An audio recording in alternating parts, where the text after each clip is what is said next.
Hello and welcome to another edition of the DeFi Security Summit webinar. Before we start, we have a few announcements.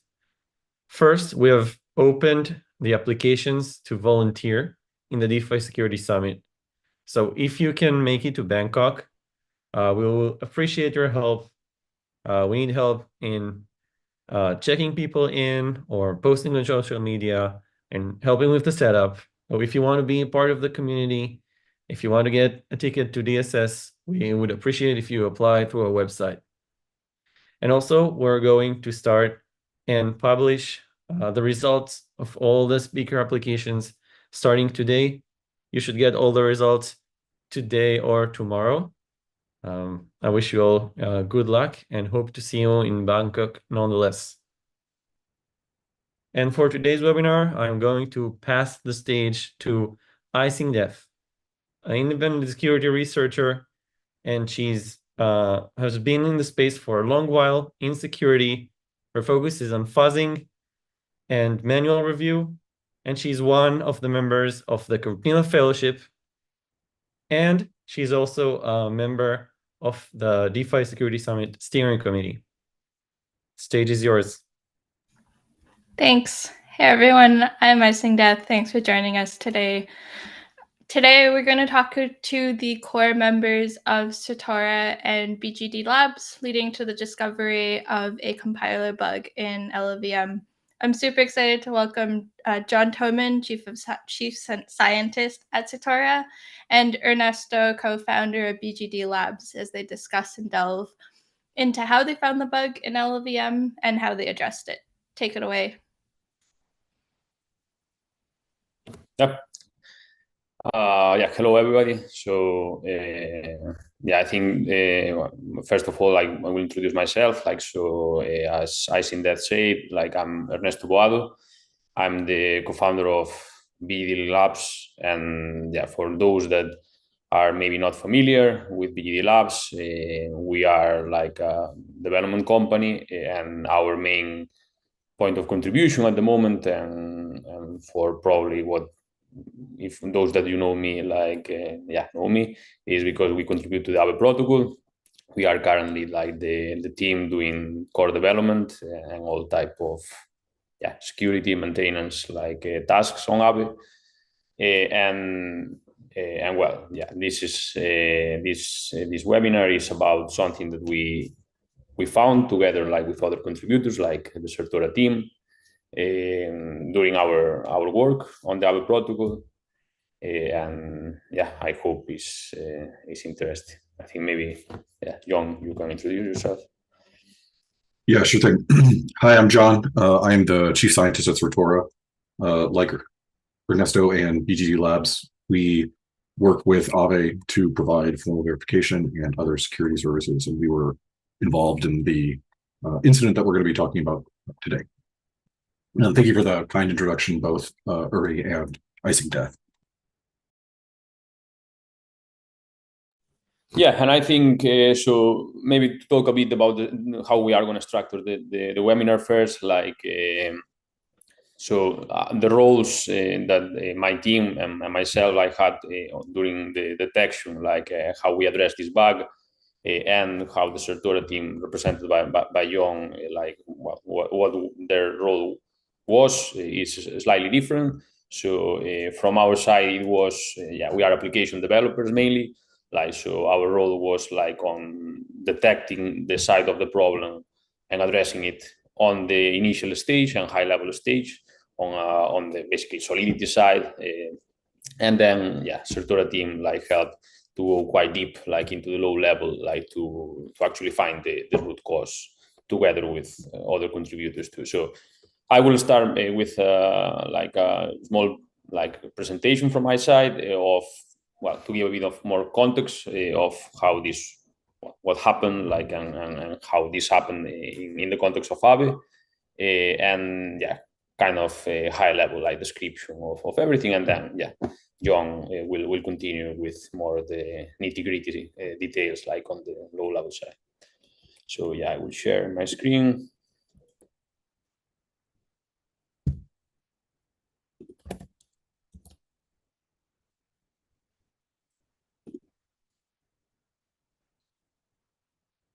Yeah, I hope. Is it visible? I hope so. Yeah. So from the title of the webinar, this is like the core is a LLVM bug.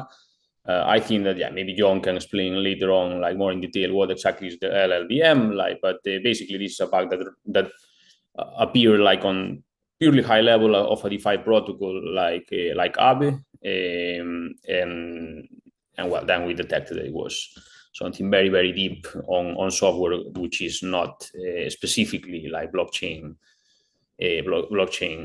based. Like so, as I say, I will start a bit with an overview about Aave and the context. So first of all, like maybe I need to explain a bit of how it works, like with when Aave wants to do a deployment on the different blockchains.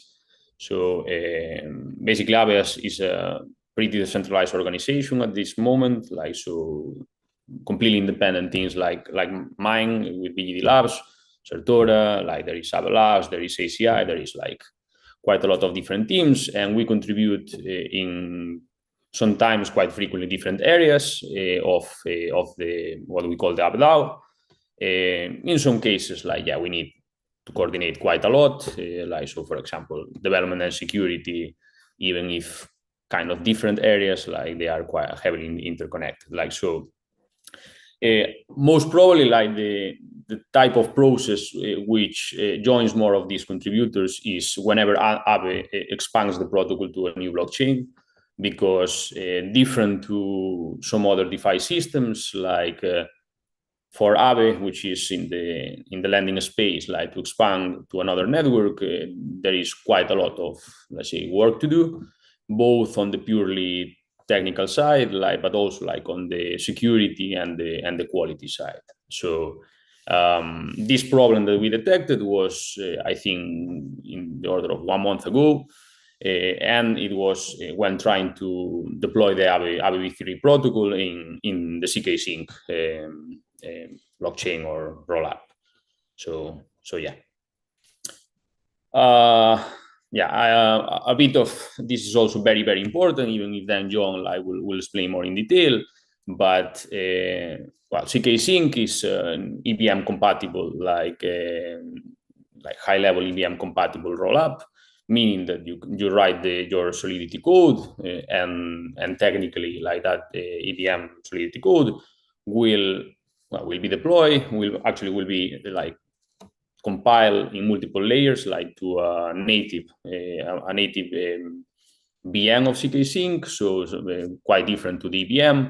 But technically the behavior of what you compile on the Solidity code, it should be exactly the same whenever the smart contract goes on chain. So as you can see here, like there is quite a lot of intermediary steps. So from the Solidity side, then there is like the intermediary part, which is currently mainly Joule. Then it goes to this LLVM, intermediate representation, which this is the one that actually will be the most interesting, like for this webinar.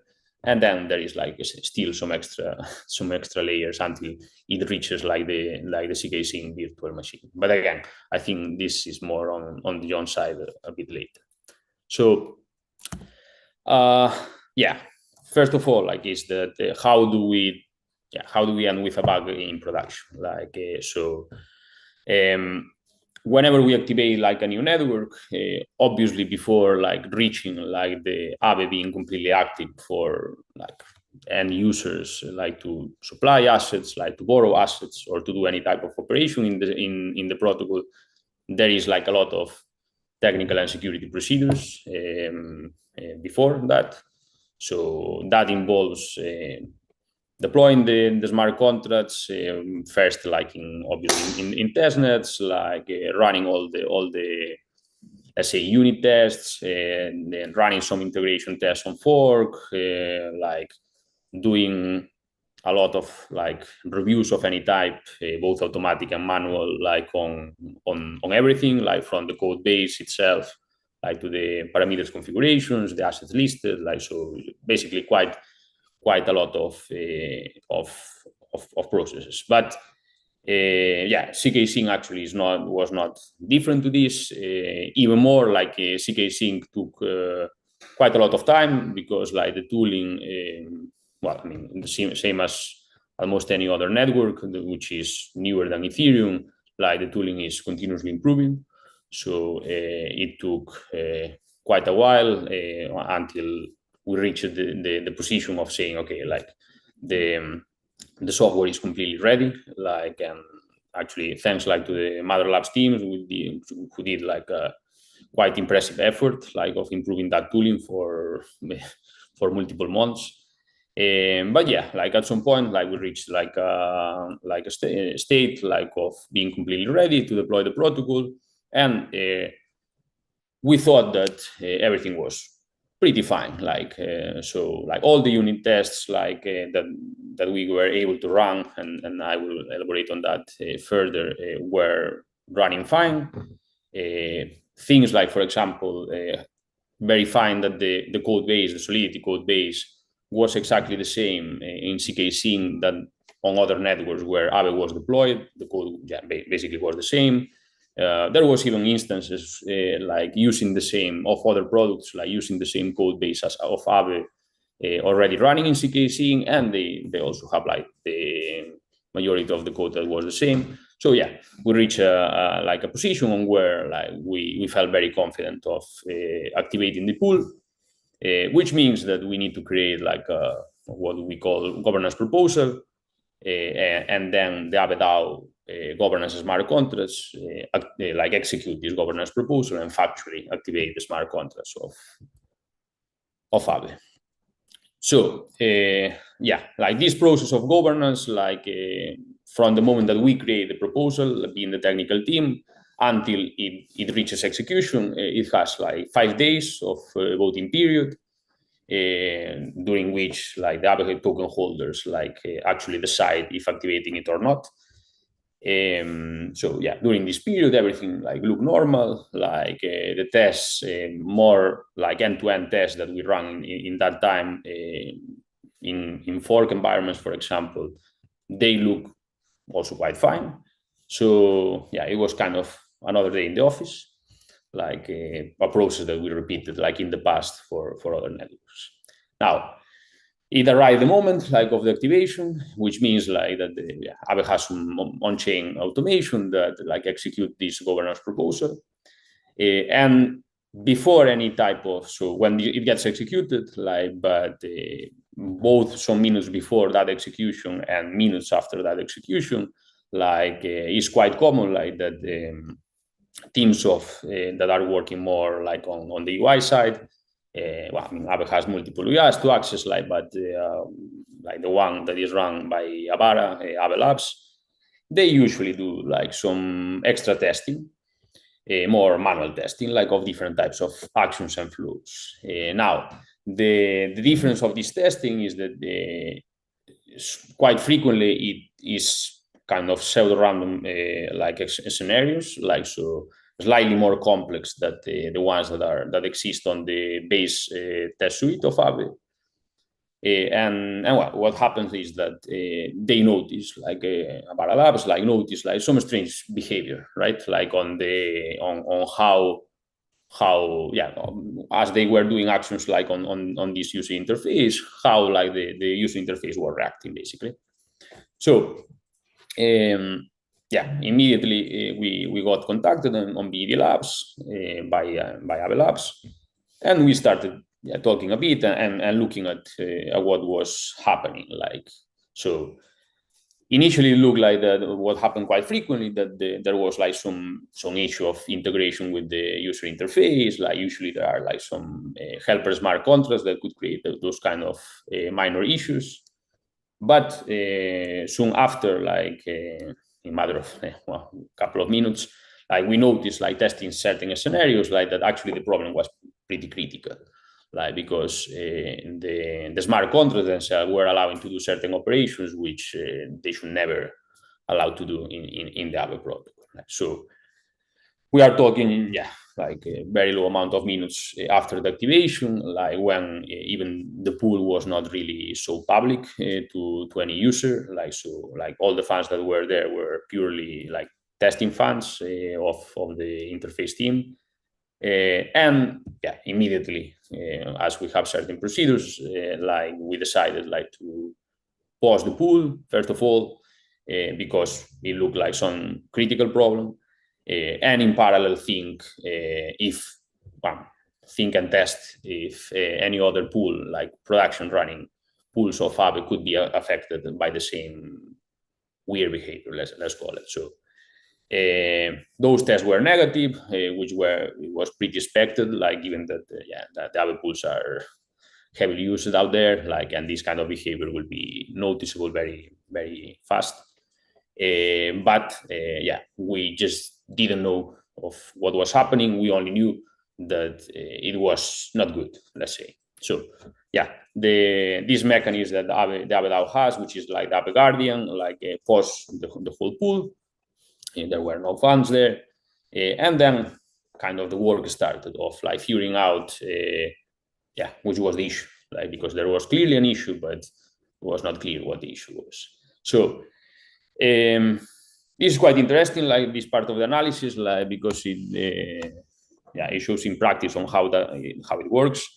So what we started by doing was like mainly between us, like the Aave Labs team that actually detected the issue doing the tests, and the Certora team, like we started discussing of potential scenarios, like, because the characteristics of the problem were pretty strange for the following reasons. Like, first reason was that the tests of the protocol were working, like the basic tests, like, so that was like a check mark of that it should be fine. The second, which is the most clear, is that we are quite strict when we deploy new instances, that the code base is exactly the same as in previous instances, or whenever there is like certain exception on why it's not the same. I mean, it's pretty transparent on why it's not the same, and usually it's related like with completely minor aspects of the protocol. So first thing that we proved was that all the core logic of Aave was exactly the same as on other pools. We also thought about, it could be some type of configurations like that are more dynamic in nature than the code itself. But the configurations and the assets listed, for example, they were nothing special, like they were just standard. So everything was kind of the same as in another network, especially the code, and still like the behavior was very, very critical, like on logic that should be very core to the Aave protocol. So there we had kind of a big issue, like, and next step was like stop to think a bit more, and high level, like our approach was to say, if we assume that the logic somehow is broken, we don't know how this logic is broken, which type of broken logic it is, like, because we knew certain details, like, for example, during those tests, like by doing an action over one asset, certain configurations of another asset were getting affected. And high level in the Aave protocol, like, this is a very unexpected behavior, like, because technically the assets configuration wise are pretty isolated, so this was already like giving a bit of hints on where we needed to look. So with different types of hypotheses, like, we started to narrow a bit, like, on which type of logic of the protocol could be affected, even if we didn't know at all how or why. And as we were like coming up with hypotheses, we were in parallel defining certain tests that we could do as fast as possible, like to prove those hypotheses right or wrong. So yeah, we iterate a bit on this process of hypothesis formulation and test. And yeah, since the very beginning, like, of course, like one of our hypotheses was that there could be some type of compiler bug.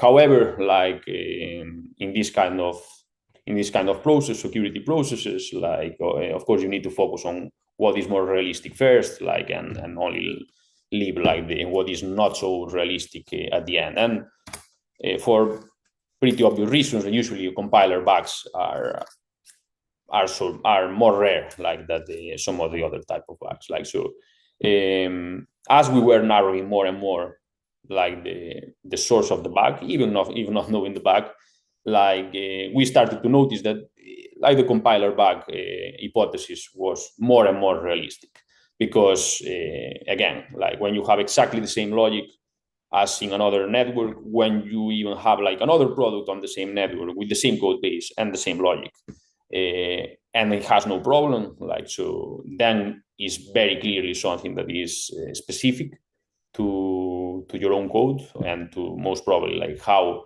that code is actually running on the blockchain, which is the compiled version. So at that point, yeah, we isolated like to one single smart contract, which John will explain just very soon, which is called the user configuration. And our hypothesis was there is for sure like some type of bug on the compiler. We don't know in which layer of the compiler of the picture that I showed before, but yeah, it was fairly clear. And then yeah, like the work actually swapped a bit. So we requested like the Certora team, which has better expertise than us, like in compiler stage, like to research like more in deep to detect the root of the issue, together with yeah, Mother Labs on their own side, like which basically they are the experts on that blockchain, to also in parallel like try to find out like what could be the exact problem. And then yeah, kind of the adventure start like from the Certora side. So I think yeah, John, if you can take over.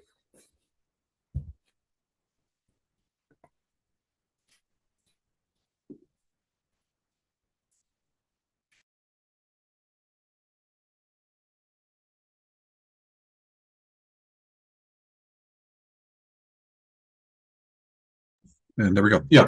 Thank you, Ernesto. So as Ernesto mentioned, Certora and myself specifically were called in to start diagnosing where actually the low-level bug occurred. And that is what this subsection of the talk will be about. So this is not the agenda for the whole talk, but rather for this little bit where I'm going to be speaking about the actual low-level details. Start with some quick background, elaborating a little bit on what Ernesto was saying about how there are these asset configurations and different assets were being changed when only one asset should have been changed, and then describing how we actually spelunked through the assembly code to find the cause of this unexpected behavior. And then I think Ernesto and I will both be discussing a little bit the takeaways and the lessons learned about this particular anecdote. So the piece of code that Ernesto was referring to is what's called the user configuration map. There is one such configuration map for every single user, and it maps for every single reserve whether or not the user is either borrowing from that reserve or whether or not it's using that reserve as collateral. Now here, the reserves are given just indices starting from 0, but these reserves, these indexes, correspond to some asset on chain like USDC, Aave token, Frax, so on. Now, again, despite its name, this is actually not a mapping in Solidity, but a bit vector. And we see that the status for reserve 0 is stored in the lower 2 bits of a uint256. The status for the next reserve is in the next upper 2 bits, so bits 2 and 3, and so on. In theory, all the way up to bit 255, if you want to store 128 reserves. Currently, Aave tracks somewhere around 30 different reserves. So in practice, it's not actually going to fill up the entire bit vector mass. And I want to say that I've been talking about reserves and assets. I will not go into further detail about what exactly that means, because for the low-level section of this talk, it's not quite so important. But if you have some familiarity with Aave, that'll help ground this discussion, but it is not going to mean you're going to be totally lost. This is going to be really focusing on the technical details of what happens. So as Ernesto mentioned, the detected anomaly was when certain operations were changing different parts of the state in the... Someone raised their hand? It's my CEO. Okay. Anyway, hi, Muli. So the code that was mentioned here, first hypothesis we had was that the code that was managing these maps was somehow affected by some anomalous compiler behavior. As Ernesto mentioned, once Certora really started to do this deep dive, we had ruled out most other possible hypotheses. And at this point, it was trying to understand what the compiler was actually doing and what might explain this possible behavior. And so before we describe the actual bug itself, I think it is useful to go over what the Solidity code was actually doing. This is a simplified version of the code that manages the user configuration map. Now, the user configuration map is just a struct that contains this bit vector. For those of you who know Solidity, you should know that you can't pass UID 256s by reference, so this is just a way to accomplish that. And we see that this function can either clear or set the borrowing bit for a specific reserve, whose index is reserve index. And that decision about whether or not to set it as borrowing or not is determined by this Boolean borrowing flag. So I think it is helpful for us to quickly walk through how this code executes and what it's actually doing at the very low level, so that we can better understand what actually happened and where the buggy compiler behavior comes into play. So let's assume that we are calling this function with reserve index 3, and we have borrowing set to false. So that means that we are clearing the borrowing bit of some reserve, in this case, reserve 3. So here we have this configuration map for the user, and we start out here on this line, and we have 1. So 1 is just a bit. It's the bit at index 0, and then a bunch of zeros following that. We then will shift it up by this amount, which is reserve index, shifted up by 1, which for those of you who twiddle bits on a regular basis will know this is actually just 6. So if we shift up this 1 by 6 places, we have that we have 1 followed by a bunch of zeros, 6 zeros to be exact. And if we look, we can see that this indeed is setting this 1 is now at the bit location for the borrowing bit for reserve index 3. And again, we're starting from 0 in case you're thinking, hey, that's reserve 4. It's reserve index 3, 0-based indexing. So next we pop down here and we do a bitwise not. Now, this will just flip all of the bits. So all of the other bits that were previously 0 now become 1. And all of the bit at the index for the borrowing flag for reserve 3 is now flipped to be 0. Then we AND this operation, or we AND the result of this rather with the original user configuration map. And what we end up with is a configuration map that is completely the same as the previous map that was passed into this function, except now the borrowing bit for reserve index 3 has now been set to 0. And this is exactly what we expected. And I should mention that this code has been deployed, and I've removed some require statements, but there are no real other simplifications here. It is almost as straightforward as what I'm presenting here on the slide. So this all makes sense, and it works. It seems to work very well. Now, what happened in this case was actually we would set the borrowing flag for reserve index 3 to 0, and then all of the other bits below would also be cleared. So both the collateral bit and the borrowing bit. Now, perhaps, Ernesto, you could very quickly jump in and describe what exactly this would let the user do if this would actually happen and this had been allowed to persist on the zk sync ecosystem. Yeah, basically, like that is something I didn't mention before. Like, but the behavior that we observed was like, so when from a user perspective, you were providing two collaterals, like and borrowing two different assets. Like then, what it was possible was just to repay like some of the one of the assets, like, and then it will allow you to withdraw all the collateral, like while you still kept borrowings open. And this, like on how we actually notice the pointing to this like clearing of the bitmap, is that yeah, it was very clear that kind of manifestation on the bitmap, like because a way that the protocol will allow you to withdraw your collateral while keeping borrowers will be that if you skip, basically the system checks for these flags, like of is borrowing or collateral, in order to not do what we call health factor validations of over collateralization. So to simplify, if we see it on the bitmap that the user, for example, is not borrowing anything, we just allow, like that protocol just allows to withdraw all the collateral.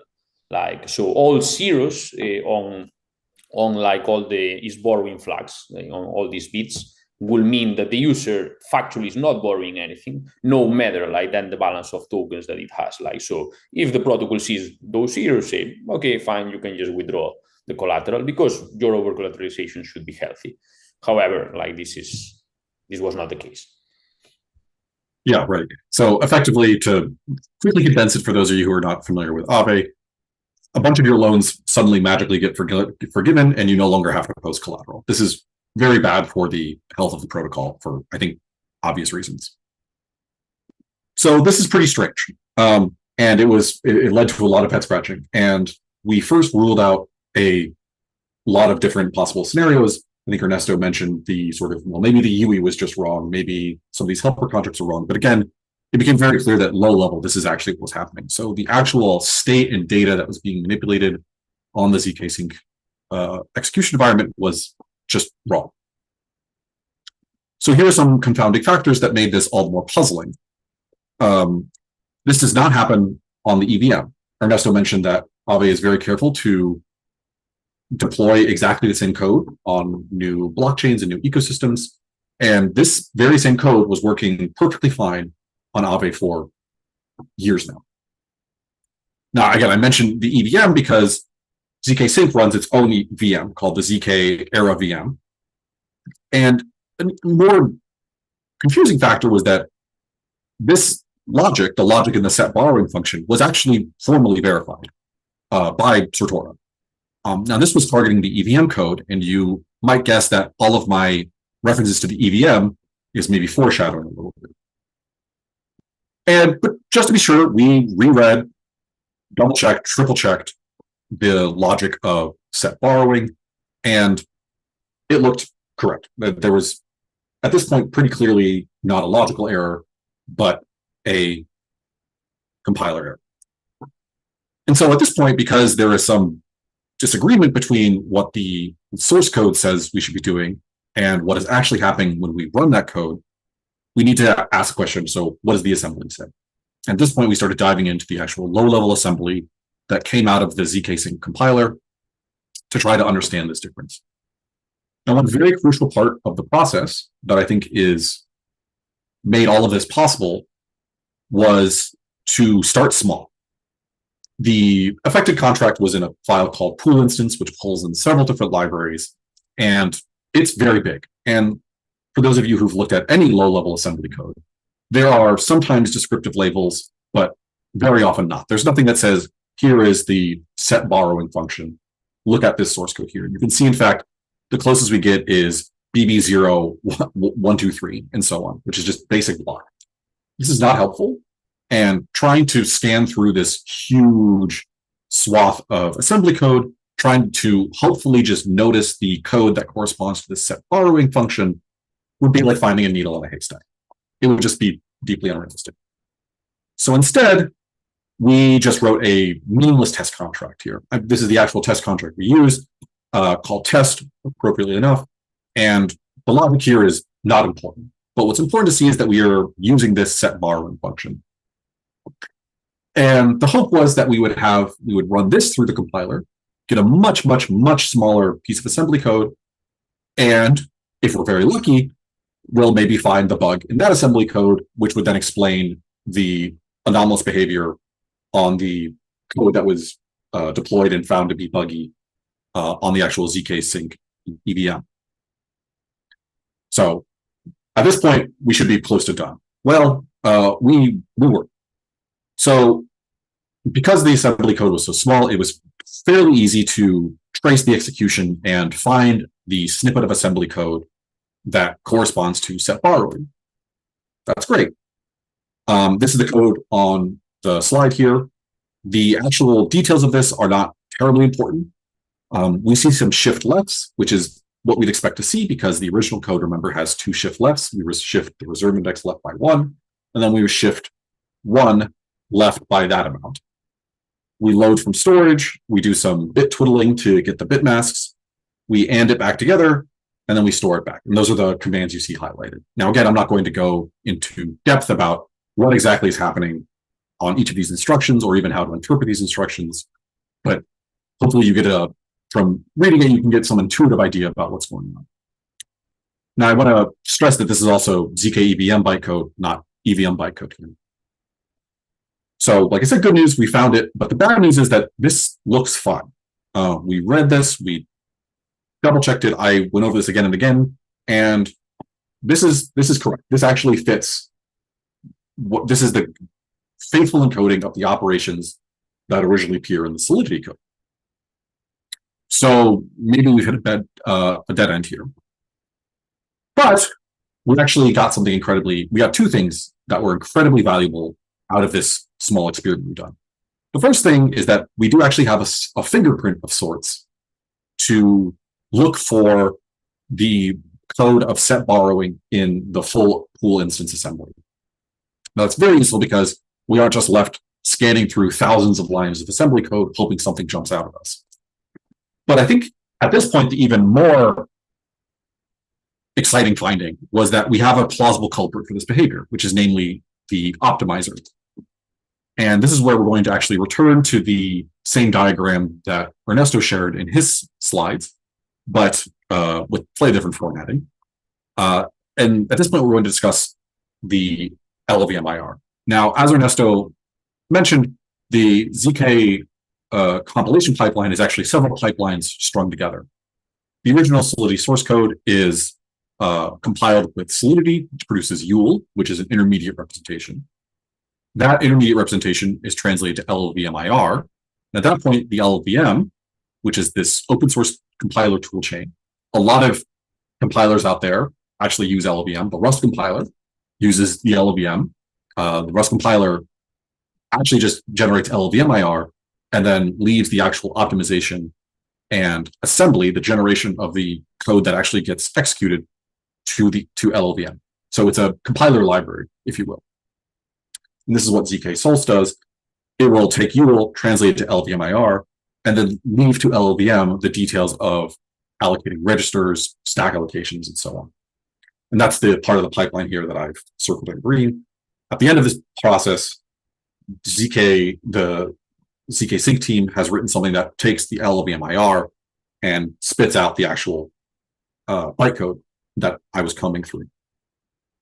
Now, there are a lot of benefits of using LLVM. It is, as I said, open source. It is also battle tested. It is used to compile Rust. So this is not some obscure project. It is very well tested, very well respected.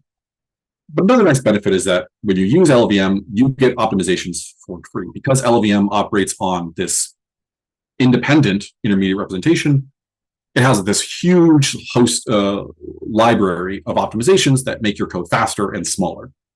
And for those of you who are familiar with smart contract deployment, you know that smaller code means much cheaper deployment costs. And so it is standard practice to ask these compilers to optimize for code size, which is indeed what was done in this case here. So we had a working theory that there was something going wrong with optimizations, and all that was left was to find the affected assembly code in the output on the full pool instance contract. And when we looked for this pattern, In particular, we just literally use grep to search for shift left.s1. And looking for the rest of the patterns, we found exactly one place in the source code which matched this pattern, and it's this one.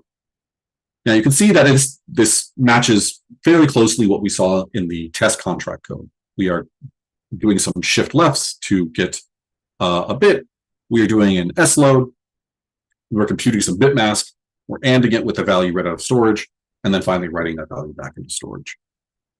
But you notice that we're not doing XORs or bitwise nots. We're using roll, which, what is that? And what is CPIO 60? So roll stands for rotating left shift. It is a left shift where, if you're familiar with bit vector semantics, usually when you shift left, any bits that are in the upper part that would be shifted off the end, they just go away. And all of the bits that were occupied by the lower bits that are now shifted upwards are usually filled with 0. Rotating left shift instead takes those bits that are shifted off the left end and append it back onto the other end instead of just filling it with zeros. So that's what rotate left shift is. But that doesn't really yet explain what this is really doing. Because what is CPIO 60? So here we have R1, which is the index of the bit which holds the borrowing flag to clear. And we're using that as the amount to rotate left shift CPIO 60 by. So what is CPIO 60? Well, it is a seemingly random looking magic constant. This is just there's nothing that jumps out to me, at least, when reading this number, until we turn it into hex. And then we see it's a bunch of Fs followed by one E. And if you know your hexadecimal, you'll know that in binary, this is a bunch of ones followed by one single 0. And so we can see that this is actually a very clever optimization. The original Solidity code would left shift this single 1 into place, and then bitwise not it, and then apply the bitwise AND. And here, LLVM has saved a small number of instructions, but every instruction counts when you're optimizing for the code size, to basically pre-apply the bitwise not, and then that gives a hole, which is the 0 at the very end of this bit vector, and then you rotate that hole into the place that you want to clear. So this is an example, again, of this strategy applied to bit index 6, which, remember, was the the borrowing flag for reserve index 3. So we'd first rotate off these upper 6 1 bits. We've now then rotated this 0 into place, and then we appended those ones that we shifted off the top onto the bottom. And then if we ANDed this, we would have exactly the intended behavior that we wanted. So this is a great, very fun optimization. Great job, LLVM. You saved a couple of instructions, but works as intended. There's just one problem. And maybe some of you have seen where this is coming, but this magic constant was actually chosen for a 64-bit architecture. So this value is actually 2 to the 64 minus 2, which has this decimal representation. This is only 63 ones. Because ZK-EVM uses 256-bit words, this was implicitly left padded with 192 zeros. So that makes the behavior of rotate left shift very different. Instead of shifting off these ones and then putting them back into place, we have a bunch of zeros which get shifted off of the top of this bit vector and then placed on the bottom. And now we can see exactly how this happened. This explains almost perfectly the behavior we were seeing. Setting the borrowing flag, and I should also mention at this point, a very similar problem existed, I believe, collateral as well. Although just for the purposes of discussion, I've been focusing on the borrowing bit. The collateral has the same anomaly as well. And so in this case, we can see exactly what was described. All of the borrowing and collateral flags for every reserve with an index less than the one that we were trying to affect gets zeroed out. Now, I don't mention it here on the slide, but we weren't satisfied with just this. I then further found the set borrowing code and tried to write some very complicated version that was doing basically the same thing. It was just doing it in a very roundabout way that made it very hard for the optimizer to apply this same optimization. And indeed, when I recompiled the set borrowing function to use this more complicated version to defeat the optimizer. This pattern with rotate left shift disappeared. So this was very helpful because it confirmed that this was in fact an optimization bug, because if we made it impossible for the optimizer to do its job, the bug disappeared. And it also further confirmed that the assembly code that we were looking at actually corresponded to set borrowing. There was a small chance that we just happened to find some completely unrelated code that happened to somehow show the exact characteristic of this bug, but we actually were looking somewhere else. At this point, I shared the findings with Ernesto and the rest of the ZK-Sync team and the rest of Aave and BGD Labs and all of the stakeholders. And at this point, we started a search, and it was eventually found that just relatively recently, LLVM had independently found this bug. And this is the pull request that ended up fixing it. You can see from the screenshot, this was changed last month. In case you're curious, you can see that they are using git constant, which is bitwise not, but they are now doing git sign constant again, which produces the correctly padded constant for the architecture. I think this is, let's see, we have about 10 minutes left, which I think is perfect for Q&A. But I think before we get to that, I want to share some of the sort of the takeaways from this entire experience. And I think Ernesto has a slide here that we can share as well. This is a screenshot. I'm not trying to dunk on anyone here or call this person out specifically, but this is a Twitter response to a thread that was posted about this bug. And someone said, at this point, I don't trust anything.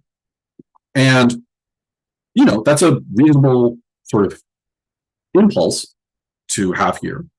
And so we could say, okay, well, let's only use verified software. That's a great way to go around this. If everything is verified to be bug-free, then great, you're never going to have a bug. Unfortunately, this is actually mathematically impossible due to something called Gödel's incompleteness theorem.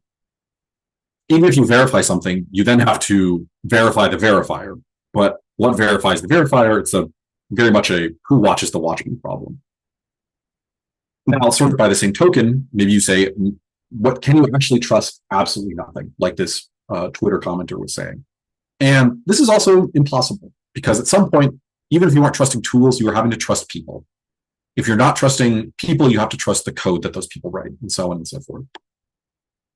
So I think the actual takeaway is to not just throw it all away and burn it all down, but I think instead the takeaway is to not assume the correctness of any of your tools.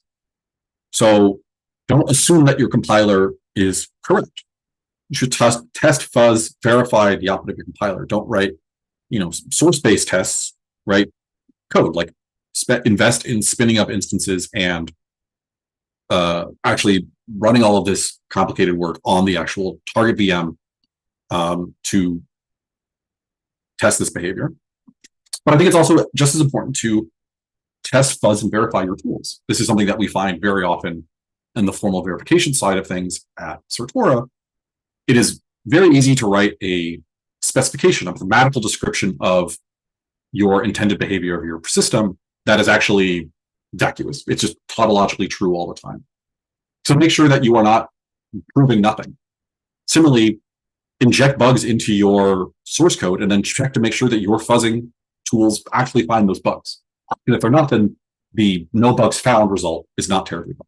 And so also, I'm going to give I think Ernesto, like I said, had his own takeaways, but I really quickly shout out Aave, BGD Labs, MatterLab, all of them for their incredible collaboration. It was a very exciting moment where all hands on deck in the war room, and it was super great collaboration all around. So with that, I'll throw it back to Ernesto. Yeah, cool. Yeah, as John said, I will just share some extra thoughts like on the takeaways. So let me share.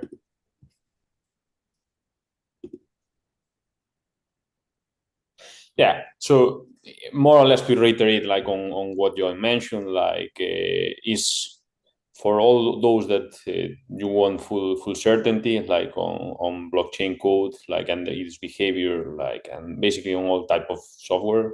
in general, like is, yeah, maybe there are some bad news there because you cannot get it 100%. But what you can get like is a lot of tooling and apply a lot of tool like to reduce like the appearance of these kind of issues to basically the minimum. Like so 100% maybe is not achievable, but 99 with quite some nines maybe is something that you can reach. At the same time, like something that is very, very important and that we are trying to always tell to the partners that work with Aave, like blockchains, is that it's very, very important like to have up to standards tooling. Like sometimes it's actually not the case of CK Sync, like, because as I said at the very beginning, like they put tremendous effort like on the tooling side, but it's a good representation because like even on whenever you put like a lot of effort tooling for application developers like us is maybe not completely enough. Like so is extremely important like for those that contribute to the tooling ecosystem of Ethereum and blockchain in general, like to put focus on that. Then some other something that is quite interesting is that the LLVM, as John explained, is far from being like some niche project like or dark project with one or two maintainers. Like is production grade like software like used by basically a good percentage of the infrastructure out there, like, and definitely not only on blockchain. So but the Ethereum architecture, like, and by inheritance, like all other architectures that are trying to be compatible with Ethereum, they are a bit specific, like in this case with 256 bits. So that creates that even the coverage of these dependencies, like the LLVM, sometimes is not as good as you could have expected. Like in this case, for example, like it was a bug that was fixed, like, but for what it seems is just that the 256 bits target architectures are simply not as covered as it can be like 64 bits, which are like way more standard, like in commercially out there. Then not everything is bad news, like far from that, like on this webinar, like, because maybe you cannot have full certainty that your product will be fully protected, but the reality is that we are talking about the Aave protocol, which is quite big, like, and there is always the target for exploits. And it was a critical bug that appeared like on its activation, and in practice there was zero impact on a bug that was very, very deep. Like, so this doesn't come by chance. Like this comes because like on the Aave ecosystem, the Aave DAO has put like a lot of resources and effort to improve these quality levels. Like and like if you focus on that quality on the prevention side, like you reach this kind of situations on where the outcome is kind of happy story. Even more like today, like CK Sync, Aave v3 CK Sync has been activated finally after some delay. Like so, that was a good end result. Then there are like some other stuff, like for example, the endless debate like of immutability on blockchain versus non-immutability, which this is a good example on how sometimes you need to be pretty careful when expanding like with immutable code to especially to new environments, because I mean, in this case you think that your code is exactly the same as in other places, but it happens that under the hood is not really the same what gets executed. Like, so I mean, immutability is perfectly fine, obviously, and probably what Ethereum, like all applications, should target in the long term. But at the same time, we application developers, we should be very careful. Another point is that this was quite tremendous job in my opinion, and from different entities collaborating together, which is quite positive aspect like of DAOs, like, because there is a lot of criticism sometimes on why DAOs are so unoptimal, they don't work, like, well, in this case it worked quite well and quite deep. And yeah, like in general, like that security is very important. Like it looks quite repetitive, like sentence, but yeah, it's quite important. And usually when you spend into the quality of it, you get good results like this detection and prevention. And yeah, kind of that's it. If we have like maybe some questions. Yeah, we have a few questions that came in through YouTube or the chat, so I'll just go through some of them. The first question is the ASM that's shown in the slides x64 or ZK-EVM assembly? That was ZK-EVM assembly. Perfect. It looks, the confusion is understandable. It looks very much like x86 assembly. Our second question is there a way in the LLVM backend to select which optimizers you want to go through in your code when you're running them? So it depends on who you is in this scenario. You, as the person who is writing a compiler that uses LLVM, has, as far as I understand it, very fine-grained control about what LLVM actually does. LLVM itself also will check whether or not an architecture basically supports a certain optimization. In the screenshot that I shared in my slides, there was actually, you could see a little query that says, does the architecture I'm compiling for support rotate left shifts? But you, as if you're the person who's using a compiler, I don't believe so. I think there are a couple of flags that you can say, turn off this specific optimization, turn off that specific optimization. But you have to rely on those optimizations being exposed as specific flags. This particular optimization was what's called a peephole optimization, and I'm not aware you could turn off that very specific optimization. You can also just turn off optimizations in general. You can turn on optimization level 0, for example, and that will not apply in the optimizations. I think like if I would like to add here a bit, like, because something very important and we didn't really touch because it's not so much the topic is that obviously after detecting all this like this issue and protecting the system, like our objective at the end of the day was, okay, how do we do or can we like keep like with the deployment of ABP3 into CK Sync, like, and yeah, that was a lengthy discussion by itself, like, but one of the points was that like we consider, okay, what happens if we disable optimizations? Because yeah, it's quite natural to think that yeah, the optimizer had the issue, like the LLVM optimizer. So yeah, maybe if we disable the optimizer, there will be less surface for bugs, right? But at the same time, when you start thinking about that, you also notice that if all the smart contracts that are actually running in production, like, are using the optimizer, like, and still this is like let's say a bit tricky target, like machine, you have like this battle testing, like of systems that use this optimizer. So yeah, maybe like it will reduce like certain surface, but it could be also that you are creating a completely new surface that was not battle tested at all because the majority of users use the optimizer. So at the end, like the solution, like, well, by the way, like maybe we can quickly brief the solution, because the solution was just to update the compiler where like this fix was done, and then of course like improve all the testing, like and give some extra assurances, like to run faster the tooling and so on. But that, like, the simple solution of just update the compiler look like actually the most robust, like in terms of in practical terms.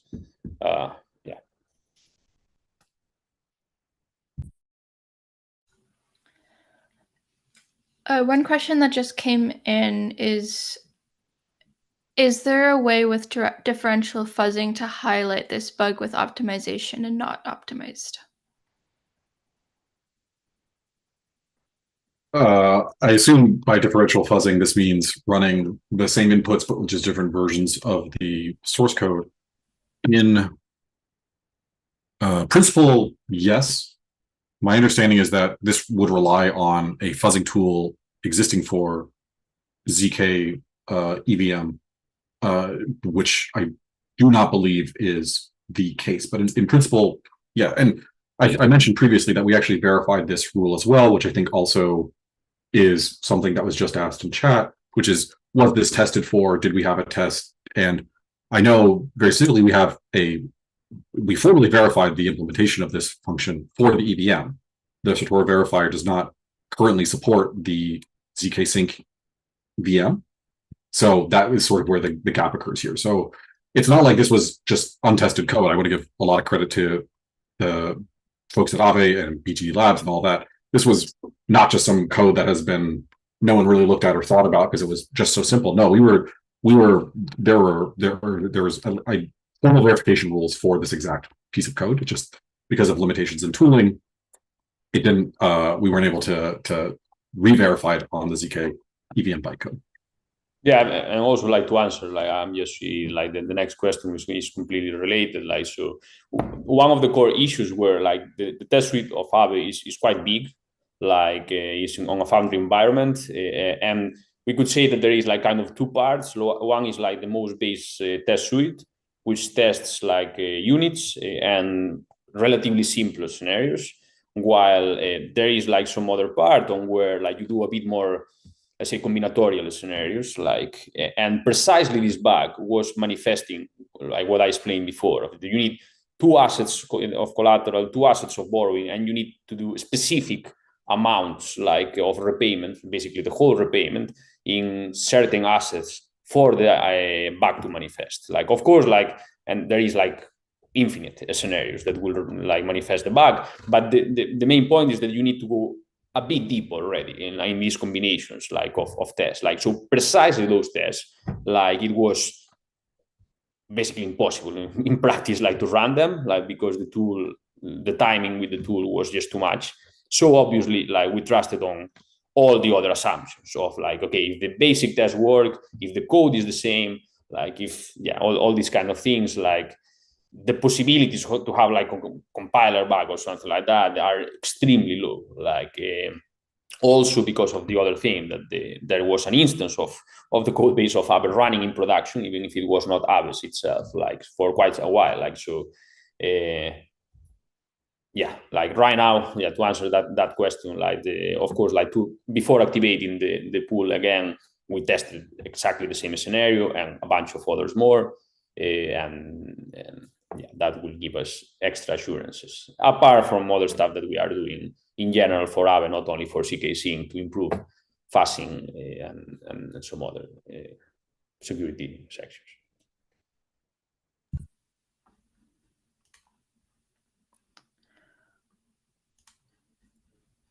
Maybe one last question to tie everything up. You mentioned tooling and kind of using a lot of tooling throughout your process. What kind of tools did you use to find like root cause? And other than like unit testing, what tools are you using to continue to test? Oh, quite a lot. Like, I mean, within the limits like of Ethereum development, like, and blockchain development. But yeah, so basically, the most basic is that we have like a Foundry suite, like for the development and the basic testing.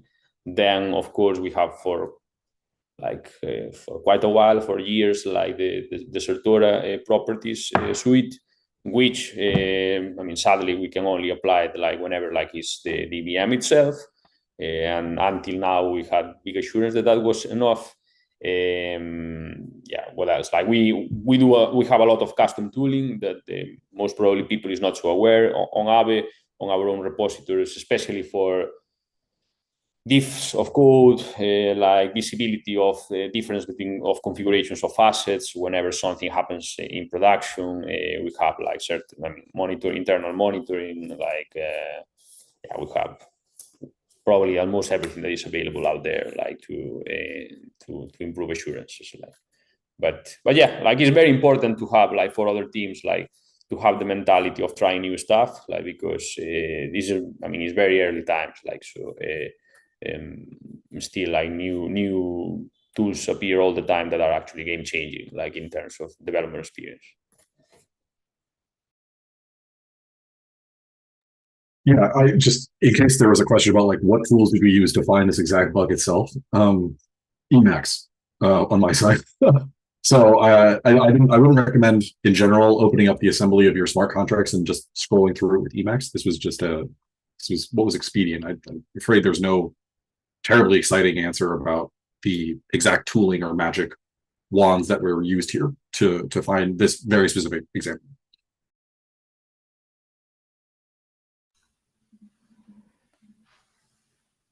All right, awesome. I think that's all the questions that came in through Zoom and through the YouTube stream. So yeah, thank you for highlighting this bug and highlighting like the root cause investigation. I think that was super interesting and super eye-opening. And thank you everyone else for tuning in. Yeah, thank you all. Thanks everybody. Bye.